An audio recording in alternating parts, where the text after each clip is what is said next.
Budget में, चाहे budget अंतरिम हो या पूर्ण बजट हो, बजट में एक चीज पर सबसे ज्यादा लोगों की दिलचस्पी होती है, वो होती है टैक्स, चाहे वो इनकम टैक्स हो या फिर जीएसटी हो। आखिर लोगों को उम्मीदें थी कि इस बार जो अंतरिम बजट होने वाला है उसमें लोगों को टैक्स के मोर्चे पर रिलीफ मिलेगा।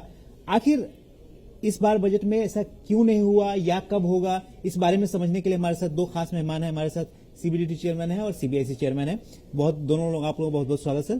Thank you. धन्यवाद सर, आम लोगों ने तो टैक्स देने में कोई कमी की नहीं, पूरा टैक्स दिया। सरकार का जो टारगेट था, टारगेट आप लोगों ने मीट किया। कलेक्शन का टारगेट से ज्यादा, कई इनडायरेक्ट टैक्स में तो कलेक्शन से ज्यादा हुआ। आखिर जो उम्मीदें थी कि जिस तरह से 2019 में लोगों को टैक्स के मोर्चे पर, इनकम टैक्स के मोर्चे पर लोगों को बड़ा तोहफा मिला, इस बार वो भी अंतरिम बजट था, ये भी अंतरिम बजट थी। लोगों की उम्मीदें बहुत बड़ी हुई थी। आखिर क्या ऐसा हुआ कि इनकम टैक्स को लेकर लोगों को रिलीफ नहीं मिली?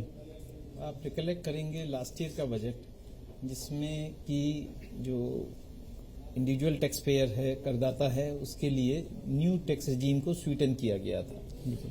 आप रिकलेक्ट करेंगे, स्लैब्स वाइडन की गई, जो मिनिमम जो स्लैब्स का था, जो 0 से 3 लाख, 3 से 6 लाख, इस प्रकार से किया गया। टैक्स रेट को भी हर एक व्यक्ति जो उस न्यू रिजीम में जाएगा उसको उसका बेनिफिट दिया गया।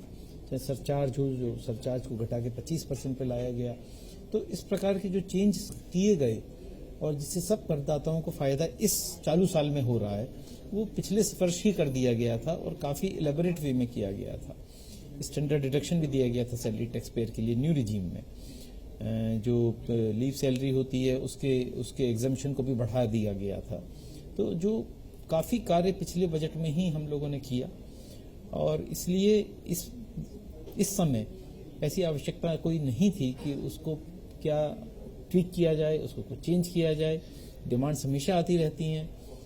जो हम देखते हैं कि थाउजेंड्स ऑफ डिमांड आती हैं from different sectors, from different organisations, तो उन सबको एग्जामिन किया जाता है। बट इस समय चूंकि लास्ट ईयर ही हमने सारा इसको ट्वीक किया है, इसलिए इस समय नहीं किया गया। और इन सब चीजों को हम जो अभी बजट जब जुलाई में आएगा उसमें पूरा ध्यान रखेंगे। यानी कि उम्मीदें की जा सकती हैं कि जब पूर्ण बजट आएगा जुलाई में, तो वहां पर कुछ संभावनाएं हो सकती हैं टैक्स पेयर्स के लिए। जी। अभी अगर हम न्यू टैक्स रेजिम की बात करें तो करीब 35% के आसपास लोग शिफ्ट हुए हैं, ऐसा पता चला है। आपका टारगेट तो था 70% के आसपास का। आपको लगता है कि जो पुराने वाला जो ट्वीक हुए हैं उससे 70% में ट्रांसफॉर्म हो जाएंगे, या जो पूर्ण बजट आएगा उसमें जो बदलाव होंगे उससे जो आपका टारगेट पूरा होगा? देखिए, जुलाई में रिटर्न फाइलिंग होगी। इस समय जो है वो टेंटेटिव शिफ्ट ही मालूम पड़ सकता है जी। फाइनल शिफ्ट कितना होगा वो जुलाई में हमें रिटर्न आने पे मालूम पड़ेगा। हमारा अभी भी अनुमान है कि चूंकि जो सैलरी टैक्स पेयर है वो टैक्स डिडक्शन के स्टेज पे हो सकता है कि पुरानी टैक्स रजीम पे ही चल रहा हो, लेकिन उसके पास मौका है नई टैक्स रजीम में जाने का। और वो नई टैक्स रजीम में चूंकि कर कम रहेगा सर्टेन सर्कमस्टांसेस में, हमने टैक्स कैलकुलेटर दे रखा है। करदाता अपना टैक्स कैलकुलेटर पे चेक कर सकता है कि इसमें किस चीज में उसको बेनिफिट रहेगा। तो दोनों ऑप्शन उसके पास हैं। It's a win win for the tax payer. तो देखते हैं कि जुलाई में क्या पोजीशन रहती है, बट हमारा मानना है कि लगभग 50% से अधिक लोग डेफिनेटली स्विच ओवर करेंगे। अगर बात करें जीएसटी की, तो जीएसटी में भी जो कल कलेक्शन के फिगर्स आए काफी बहुत अच्छे थे। 1,70,000 करोड़ रुपए से ज्यादा साल में लगातार, ऐसा दूसरी बार हुआ कि जब हाईएस्ट गया। जीएसटी के मोर्चे पर सर आगे जो अगर देखें तो आने वाले दिनों में जीएसटी काउंसिल की मीटिंग भी होने वाली होगी। अब जीएसटी के मोर्चे पर क्या ऐसी बड़ी चीजें रह गई हैं जिसको आप आगे आने वाले दिनों में सिंप्लीफाई करना चाहेंगे या लोगों के सामने पेश होंगे? अभी भी जीएसटी को लेकर बहुत सारी परेशानियां लोगों को दिखती हैं अभी भी कई मोर्चे पर। इस विषय में मैं आपको ये बताना चाहूंगा कि पिछले महीने जो जनवरी का रेवेन्यू जो था वो कल जैसा 1.72 लाख करोड़ बताया था, लेकिन जब हमारे पास में पूरी फिगर्स आ गई तो ये रेवेन्यू कलेक्शन 1.74 लाख करोड़ रहा है, जो कि सेकंड हाईएस्ट रहा है अभी तक जीएसटी के इंट्रोड्यूस होने के बाद में। इससे ज्यादा रेवेन्यू सिर्फ अप्रैल के महीने में आया था, वो 1.87 लाख करोड़ था। तो जीएसटी का जो रेवेन्यू में जो हेल्दी ग्रोथ है वो समय समय पे जो पॉलिसी डिसीजन लिए गए, जो क्लैरिफिकेशन जीएसटी काउंसिल ने जो रिकमेंड की उसके हिसाब से जो इश्यू किए गए, उससे जीएसटी को जो पे करने में काफी करदाताओं को सुविधा हुई।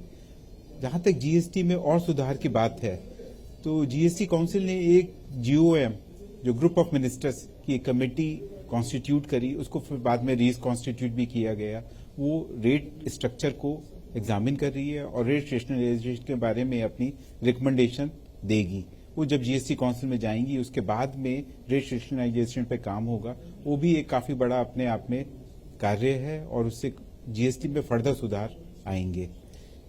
माना जा रहा था कि जो कस्टम ड्यूटी होती है उसमें कई जगहों पर जो इन्वर्टेड ड्यूटी स्ट्रक्चर होती है उसकी भी दिक्कत थी।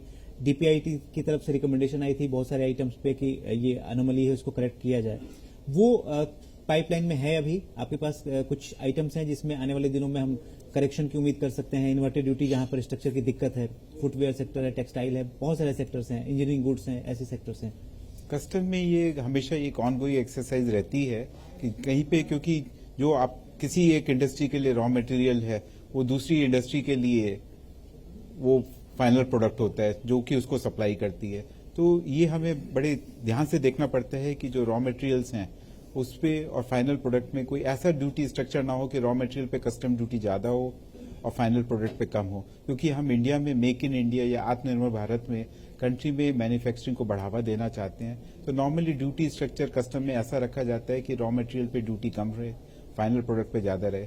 जो इंडिया में एक जो फेज मैन्युफैक्चरिंग प्रोग्राम जिसमें कि जो आइटम है जिसमें मोबाइल फोन लिया गया, इलेक्ट्रिक व्हीकल्स ली गई, जो अपना जो हेयरेबल जो डिवाइसेस हैं उनको लिया गया, इसी तरह की और भी कुछ जो कमोडिटीज को इसमें कवर किया गया, उसमें भी ड्यूटी स्ट्रक्चर इस तरह से रखा गया कि रॉ मटेरियल पे ड्यूटी कम रहे और उसमें भी इसको फर्दर चेन को, वैल्यू चेन को डीपन करने के लिए ड्यूटी में इस तरह से उसको स्ट्रक्चर किया गया है कि जो धीरे धीरे करके हम जो इंटरमीडिएट स्टेजेस हैं उस पर अपना ड्यूटी इस तरह से रखें कि ताकि और जो वैल्यू चेन में हम और पीछे की स्टेजेस में चलते चले जाएं और वो भी आइटम्स इंडिया में मैन्युफैक्चर हों।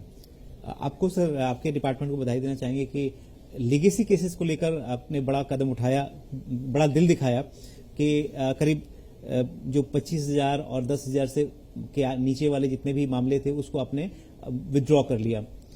अगर देखें तो कितने लोगों को इससे फायदा होगा, कितना अमाउंट उसमें फॉरगॉन होगा और इसमें किस तरह से लोग अगर जिनका पहले से कुछ चल रहा हो वो कैसे अपने आप को इस पूरे जो कह सकते हैं कि विवाद से अपने आप को अलग कर पाएंगे? ये आपने जैसे कहा लीगेसी इशू है और पुराना, किसी की 30 साल पुरानी डिमांड हो सकती है, किसी की 25 साल पुरानी हो सकती है। ग्रीवेंसेस आती हैं हमारे पास, रिफंड की प्रोसेस स्लो हो जाती है, टैक्स पेयर का कॉन्फिडेंस जो है उतना डेवलप नहीं हो पाता है। इन सब फैक्टर्स को देखते हुए ये एक बहुत ही इनोवेटिव स्टेप है और शायद पहला स्टेप होगा इस डायरेक्शन में बाय एनी टैक्स डिपार्टमेंट। तो हमारा प्रयास ये होगा कि इसके लिए हम एक ऑर्डर पास करेंगे जी। और वो स्यो मोटो जो डिमांड है, जो इस प्रकार की जो डिमांड है, पर्टिकुलर टैक्स पेयर की टोटल डिमांड इन्वॉल्व जो है उसके ऊपर जो रहेगा और वो ऑटोमेटिकली हम उसको एक्सटिंग्विश करेंगे जिससे कि बुक्स क्लीन हो जाएंगी और टैक्स पेयर की ग्रीवेंसेस भी कम हो जाएंगी। इवेंचुअली हम चाहते हैं कि जो भी उसकी डिमांड है वो उसको दिखने लग जाए। सो ये एक नया कदम जो है उससे लगभग हमारे मुताबिक लगभग 1 लाख से अधिक एंट्री हैं जो इस प्रकार की हैं और लगभग जो यूनिक पेन की बात करें तो लगभग 80 लाख यूनिक पेन हैं इसमें इन्वॉल्व। बट एग्जैक्ट कैलकुलेशन हम करेंगे क्योंकि every day the data is dynamic. So the data had been taken for the study purposes on 30th September. So उस डेटा के ऊपर हम अभी काम कर रहे हैं, but data is dynamic. So that is the range जहाँ पे कि ये लगभग 80 लाख से जो यूनिक पेन्स को इफेक्ट करेगा। एक ये तो तारीफ की बात है। एक शिकायत इंडस्ट्री की तरफ से कह सकते हैं, कोई भी ऐसी सेक्टर नहीं है जहां पर टैक्स नोटिसेस नहीं गए हैं, चाहे डायरेक्ट टैक्स की तरफ से या इनडायरेक्ट टैक्स की तरफ से। ऑटो सेक्टर है, एफएमसीजी सेक्टर है, इंश्योरेंस सेक्टर है, सभी जगह टैक्स नोटिसेस की भरमार है। क्या सरकार की पॉलिसी है और क्या मैसेज देना चाहेंगे आप लोग इंडस्ट्री को? किस तरह से ये टैक्स नोटिसेस जा रहे हैं, इसका क्या समाधान क्या है? जहां तक डायरेक्ट टैक्स साइड में मैं अपना पक्ष रख सकता हूं, हम लोग जो है हमारे यहाँ आपको मालूम है लगभग 8.5 करोड़ रिटर्न फाइल होते हैं जी। जो केसेस स्क्रूटनी में पिकअप किए जाते हैं वो लगभग सिर्फ 1 लाख हैं। बिल्कुल। तो आप परसेंटेज निकाल सकते हैं कि कितना परसेंटेज स्क्रूटनी में पिक हो रहा है। कुछ केसेस जो हम नोटिस जो निकालते हैं, जो आप कह रहे हैं नोटिस निकाले जाते हैं, वो व्यक्ति हैं जिनका इन्वेस्टमेंट या इनकम हमें नजर आ रही है और उसको भी रिस्क एनालिसिस करने के उपरांत हम उनको नोटिस देते हैं कि आप अपना रिटर्न भरिए और उसका असेसमेंट हो। तो वो नॉन जो फाइलर्स हैं उनके ऊपर ये कार्रवाई है, जिससे कि टैक्स रजीम में वो आएं और जो उनका टैक्स बनता है वो उसको टैक्स को अदा करें। सो इसके दो कंपोनेंट हैं। और तीसरा कंपोनेंट है जो अंडर स्टेट करते हैं अपनी इनकम, लेकिन हमें किसी अन्य स्रोत से, जैसे कि जीएसटी डेटा शेयर होने से या कोई एनफोर्समेंट एक्शन होने से, वो हमारे सामने आती हैं। इन तीनों जो कंपोनेंट हैं उसका नंबर बहुत अधिक नहीं है as against the number of returns which are filed. तो ये जो है कहना कि डिफरेंट इंडस्ट्री को नोटिस जा रहा है वो उपयुक्त नहीं होगा मेरे विचार में। और हम ये कोशिश करते हैं कि हम टैक्स पेयर पे विश्वास करें, और वही हम चाहते हैं कि टैक्स पेयर हम पे भी विश्वास करे और अपना कर समय समय पे अदा करे और उचित कर अदा करे, तो नोटिस जाने का गुंजाइश ही नहीं रही।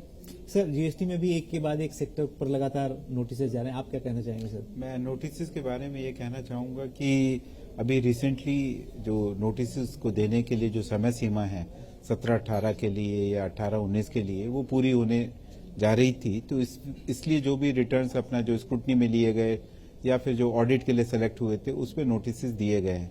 लेकिन मैं आपको ये बताना चाहूंगा कि जो हम रिटर्न टैक्स पेयर जो सेलेक्ट करते हैं रिटर्न स्क्रूटनी के लिए या ऑडिट के लिए, वो परसेंटेज 1% से भी कम है। केंद्र सरकार की मैं बात कर रहा हूं। और उसमें जो नोटिस दिए जाते हैं उसमें उससे पहले करदाता को अपना पक्ष रखने का मौका दिया जाता है। और मैंने अपना निर्देश भी दिए हैं अपनी फील्ड फॉर्मेशंस को कि वो इस बात का ध्यान रखें कि जो वो अपना रिप्रेजेंटेशन देते हैं उसको कंसीडर करने के बाद में अगर नोटिस देने की आवश्यकता नहीं है तो इस बात का वो ध्यान रखें, ताकि हम नहीं चाहते कि फ्यूचर में किसी तरह का भी अननेसेसरी लिटिगेशन हो। जैसा कि आपने कई सेक्टर्स के बारे में कहा कि उनको नोटिस गए हैं, तो कई सेक्टर्स के अपने स्पेसिफिक इश्यूज हैं, उसके ऊपर जब उसमें देखा गया कि जो कर के प्रावधान है उसके हिसाब से कर नहीं भरा गया है तो उनको नोटिस दिए गए हैं।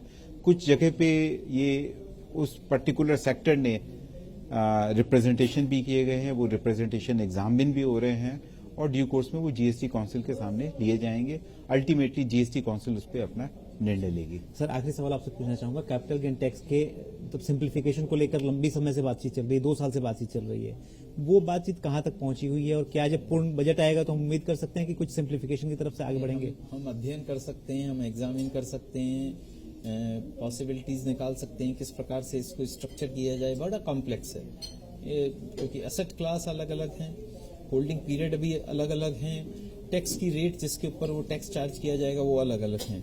तो it's a very complex thing कि जो ओल्ड जो है लेगेसी है वो भी इफेक्ट नहीं हो और उसको किस तरह से एक यूनिफॉर्मिटी लाई जा सके, वो उसके ऊपर कार्य होता रहा है, कार्य करते रहे हैं और अभी भी करेंगे।